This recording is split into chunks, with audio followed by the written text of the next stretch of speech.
Hey, what's going on, guys? It's Turin here with another Warhammer Total War online commentary. In this particular battle, I'll be playing the Dwarves, and I'm going to be facing off against the Wood Elves. So definitely time to crush some woodland sprites, cut some trees, do all that kind of fun stuff. So stay tuned, guys. As far as my army composition goes, I have a front line of Dwarf Warriors, and lately I've been kind of on a High King Thorgrim kick. I've been trying to use more, well, quote-unquote low-tier infantry and just really getting the benefit of the Great Book of Grudges right here that provides 8 melee attack and really can turn these guys into pretty substantial combatants. I mean, if you look at them now, these low-tier, relatively low-tier Dwarf Warriors have 40 melee attack, which is really, really good. So they'll definitely be able to do quite well against the Eternal Guards and units like that. So I have Dwarf Warriors here, Warriors of Dragonfire Pass. Always a pretty good pick. Aside from having very good stats, they also do have flame attacks, which is very, very pertinent against the Wood Elves, and I know I've forgotten it in a few matchups, so trying to make sure to bring them. On top of that, I also have the Grumbling Guard. These guys are great, and if he does bring like Treekin or Durthu or anyone that's heavily armored, they're going to be pretty good. And even against, you know, Wood Elf builds where they don't bring those type of units, their aura is just so good. If you guys take a look here, the old Grumblers, it gives 30% vigor to all of your troops within a 45-meter radius. So if you keep them like in the center of your melee core, it's really, really going to help a lot in terms of exhaustion and those type of things. So an additional group of Dwarf Warriors, and then I decided to switch it up a little bit. Normally I like to bring 2 Flame Cannons, but again, I feel like if I just keep playing the same builds, I'm not really going to improve, so I wanted to just try out some more, you know, missile-centric builds. So I have 4 groups of Quarrelers, and for the Wood Elves, these guys are pretty good. They're armored, shielded, again, which are both very good stats against the Wood Elves, though the Wood Elves do have armor-piercing missiles. They still have an inherent resistance to magic. If we go ahead and look here, you guys can see, as all Dwarves do, 25% resistance to magic. And all of the relatively, quote-unquote, low-tier missile troops of the Wood Elves, you can see here, he actually brought the non-magic ones, which is, I suppose it's okay, but they don't have armor-piercing, so it'd be interesting to see how they do. But I do have 4 groups of Quarrelers here. In the back, I have 2 groups of additional Dwarf Warriors who do have a charge defense against large foes. You know, again, very, very helpful against dealing with like Wild Riders, which I believe he has some hiding over there, so they'll be able to take those charges pretty well. And even in just straight up combat with Wild Riders, they actually do okay. I mean, Wild Riders don't have armor piercing, and their AP is really, really low, if I'm not mistaken. Let's go ahead and actually take a look before we get started in this battle. So the Wild Riders, their AP, let's see the weapon strength. And okay, that's not terrible. So it's 14. It's not the best, but you know, the Dwarf Warriors will hold up pretty well against them. And then, of course, in the back, I do have the Dragonback Slayers and an additional group of regular Slayers. And of course, I forgot to mention the High King and 2 Runesmiths. So hopefully you guys enjoy that build. As far as my opponents go, he has Glade Riders. So he has 2 groups of these. These are just they don't have the Hagbane tips. So they don't have poison. I think he was just trying to avoid magic damage at all costs to just really, you know, avoid that 25% mitigation, which is, you know, 25% is a lot. So these guys are not going to have their damage mitigated. However, they don't have armor piercing. So it's a bit of a trade there. Well, I suppose the regular Hagbane ones don't have armor piercing either, so it doesn't really matter in that respect. So he does have a Glade Lord here. He has the Skirmisher, if I'm not mistaken.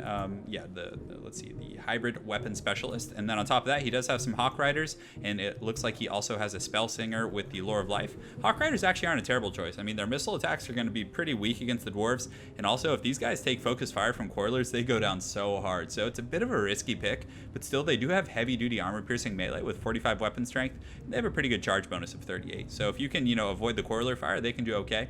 Still, I don't know how I feel about using them myself, but still, you know, they can be made to work, is what I'm trying to say. He does have a Waystalker up here with the Arrow of Kurnus. You can see he already shot in there. He does have some Waywatchers here, who actually they have 180 range against the 160 of the Quarrelers. So if he's very, you know, on top of microing these guys, he can actually stay out of my range and do pretty well for himself. So you can see he's already shooting in here at my Quarrelers, but still, these guys run out of ammo really quick. I still like to use them against the Dwarves. Actually, I like to bring 2 groups, but you know, one of the issues is they do run out of ammunition. So as far as his infantry goes, Eternal Guards with shields, very, very good choice. Armor piercing, cheap, and some Wildwood Rangers, who I also like in this matchup. These guys are armor piercing, they hit very, very hard. And then on top of that, he does have some Glade Guard over here, who also have 180 range, so they can outrange the Quarrelers if microed correctly. And but these ones, they don't have armor piercing, but they also don't have the magic damage. So again, like I mentioned earlier, it'd be interesting to see how that actually works out. So without further ado, let's go ahead and get started. So I actually didn't know where my opponent was right away. I just saw his forces deployed, but then he actually showed some Eternal Guards over here, so I was able to kind of get the general direction I wanted to march in to find him. So he does have some Glade Riders coming in the flank, and this is definitely unfortunate. The Slayers, you don't want your Slayers to be taking missile fire. They have 0 armor, though they do have relatively low tier shields, I suppose, with their twirling axes. I'm still taking casualties here, and that definitely is not fun. So I'm just trying to keep the Slayers with my formation, keep them high and tight, because, you know, he could charge in here with these Glade Riders. They do have a decent charge bonus of 22, so if you were to get a charge of my Quarrelers and then just retreat without taking casualties, it could be pretty obnoxious for sure, but the Slayers are taking that missile fire, and it's definitely unfortunate. So you can see also on that same coin, the Waywatchers here are focusing down my Grumbling Guard, a very, very good choice, but he does pause for 1 second, and allows all 4 of my Quarrelers to get a firing. I believe I have 4 groups. 1, 2, is it 2 or 4? 3 or 4. Anyways, I believe it's 4. So they actually fire and essentially, you know, take out half of the HP of this group of Way Watchers. That was a very, very good trade for me. And that just goes to show, if you slip up for 1 second against the DAWI and they're able to catch you, they'll really lay the smack down. But unfortunately for me, he's doing a ton of damage to the Grumbling Guard, but, you know, again, I didn't really have much of a choice in this situation, and as the Dwarves, you just kind of have to march down the pipe and just take it to the Elves. So I'm marching here through the forest here, and it looks like my opponent has some Wildwood Rangers actually deployed over here in the forest, as well as his Spell Singer with the Lure of Life, and his Waystalker over here. We're getting a pretty nice angle on me, so he has a bit of a surround going on, which is definitely a little bit stressful. As far as missiles go, you know, his Way Watchers are almost out of ammunition. He did use an Earthblood to heal them, which is pretty good because they didn't take a lot of model losses. Rather, they just took a lot of HP losses, so very well played there. But my Infantry Corps is advancing, and with the High King Thorgrim in that melee attack, you guys can see these guys actually have 47 melee attack right now, which is huge. So the Rune of Wrath and Rune is going off, and the Dwarf Infantry are chasing them down. And I think this will be a pretty good situation with the support of the Runesmiths. The Dwarf Warriors in here will be pretty solid for themselves. So they charge in against those Eternal Guard, and they do get the charge, whereas the Eternal Guard did not get a charge bonus. And they don't have charge defense against infantry, or all, I should say. So this charge that he's taking is definitely a little bit of a detriment to him, but the Warriors of Dragonfire Pass are going to get in here, and they're definitely going to lay the smackdown on these guys. You know, again, the Eternal Guard do have armor piercing, so they can hold up pretty well, and also they have Silver Shield, so against my Quarreler fire, they should be okay. In the back line, my opponent did pull these Blade Riders in, but unfortunately for him, I'm able to turn around my Quarrelers, and they're able to just focus these guys down and out-trade them so hard, because again, these guys don't have armor piercing. These guys are not only armored, but also shielded. So I put 2 groups of the Quarrelers shooting down these Blade Riders, and you can see they're just getting taken down, and they're actually routing off the battlefield now, which is very, very good, because that's a somewhat of an investment over there. Over here on this side, my opponent, I did decide to chase his Waystalker with my Slayers, which was, you know, a pretty tough situation.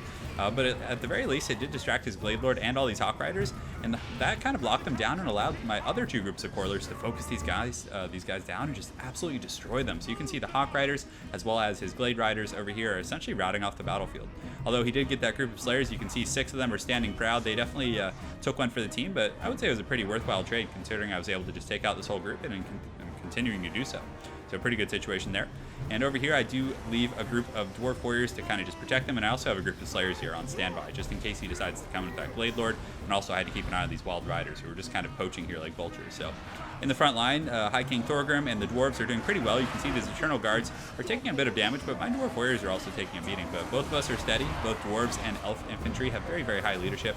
But you can see with High King Thorgrim here, these guys are starting to go down. These Eternal Guards are shaken, and the High King is definitely leading his troops pretty well here in the front line. That melee attack makes a pretty big difference, because if you take a look at some of these Eternal Guards here, they actually have, their melee attack is 26. So these Dwarf Warriors with that High King Thorgrim buff are going to be making much better contact and should be trading pretty efficiently. So he did pull his Blade Lord back to help out. He does have some Way Watchers here who are almost out of ammunition, and these Blade Guard definitely are, you know, they're doing a little bit of damage, but still, they've been focusing this group of Quarrelers for quite some time, and they haven't been able to really get through the armor and shielding. So he does pull these Wild Riders in, decides to commit to this engagement, and he's able to get a decent charge, but the Dwarves were indeed braced. They took a big leadership hit initially, going down to about 30 or 35, and then you can see they come out back up towards 50, and these guys are actually trading well. You can see the Dwarf Warriors have taken about half HP, but they've still, you know, done about 40% to these Wildwood Riders. So for 450 resources, I'm trading very efficiently with these guys. Also on that same coin, the Wild Riders, having kind of fended off these, not Wild Riders, these Quarrelers, having fended off the Hawk Riders, you can see they're all covering one another. They're going to be able to turn and just shoot on these Wild Riders. But thankfully for my opponent, these guys do have silver shields. So a pretty good situation there, but they're going to start shooting right into the faces of these guys, and we should be good to go there. In the front line, it's still a very, very heated battle. The Blade Lord's coming in, and his Way Watchers are all running out of ammunition, you know, relatively shortly they should be. And he does have these Blade Guard over here getting some nice crossfire, and High King Thorgrim is a pretty big target. So you can see he's been getting focused quite a bit. The Blade Lord was coming after him, so with High King Thorgrim, you know, one of the things you want to do is just ride through your troops. But unfortunately, the Dwarf Warriors are breaking to the Wildwood Rangers, who are very, very good armor-piercing infantry. Granted, they're very squishy, but in sustained combat versus low-tier infantry, especially armored ones, they're really going to crush them. So High King Thorgrim's here in the front line. He does have 2 Runesmiths supporting him, which is pretty nice, and then the Grumbling Guard, all 6 of them here, are still fighting. But as far as the rest of our infantry go, we have the Warriors of Dragonfire Pass, who are just terrified, and you can see they're going to re-engage here. But with the 2 Runesmiths, they should be able to get through these Wildwood Rangers pretty quickly. You can see a Rune of Wrath and Rune coming down, and Thorgrim is just kind of doing laps, trying to avoid getting beaten down by this heavy-duty armor-piercing. In the backline, though, it's going pretty well for me, I would say. I still have a very healthy group of Dragonback Slayers, well, quote-unquote healthy. There's 33 of them. they were actually able to chase off a lot of his cav here, because he did come in with his Blade Riders here, and they ran out of ammunition, so he came in and tried to get a charge to shut down my Quarrelers. But at the end of the day, that group of Dwarf Warriors you saw, though they did, I think, get completely destroyed. They still did hold these guys off and allowed the Slayers to come in and kind of run some good guard duty. So these two Quarrelers, though, still in pretty good health, and they have about 20 to 30% of their ammunition, so they should be able to shoot in, honestly, and just out-trade these Blade Guard. And Blade Guard, let's take a look. So in melee, they have 20 melee attack, 27 melee defense, and 26 weapon strength. So the Quarrelers, with their 17 melee attack, 29 melee defense, and 28 weapon strength. So certainly higher weapon strength by a little bit. The melee attack is, yeah, a little less on these guys, actually, but their melee defense is also higher. So Quarrelers, on top of being armored, will out-trade these guys in melee if it does come to that. So the High King Thorgrim is up here fighting in the front line. You can see this Runesmith and this group of Warriors of Dragonfire Pass. I love that they only have 3 models, and they're still confident. That's so incredible. It just goes to show that the High King Thorgrim is definitely a very, very true leader over here. He has the 2 Runesmiths who are jump kicking, doing all that kind of good stuff. And now that the Slayers are kind of free to run rampant, because the backline's been secured essentially after all that time, although it does appear that some Wildwood Riders are indeed coming back in, which is very, very tough. So these Quarrelers are probably going to take a little bit of a charge here, as I don't think I noticed that. You can see they're galloping with excitement here, so we'll try and get a nice scenic view for you guys on that one. But Quarrelers are resilient. You can never count them out. So they do get charged here from behind.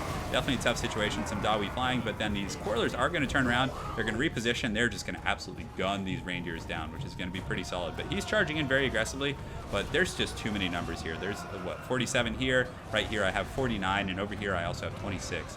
So you can see these guys are steady right now, but they're actually starting to take some damage in melee. You can see they just lost a model, and they are now wavering, so I should be fine there. In the forest, this is kind of the final pitch battle. The Glade Lord was driven off the battlefield, and now that the Slayers are in melee, as you guys have mentioned, Slayers do so good in melee, and they will just absolutely cut these Elves to pieces. You can see a nice scenic view. Look at this guy's face right here.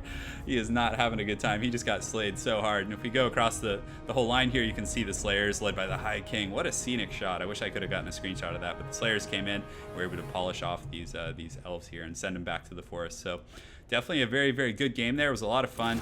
Man, it feels good to take out the Elves as the Dwarves. It's one of the most rewarding things by far, in my opinion, in this game. So I actually really like this build with the Quarrelers. It was pretty good, and they're very durable. I mean, the Wood Elves don't really have any mobile armor-piercing units aside from their Lord.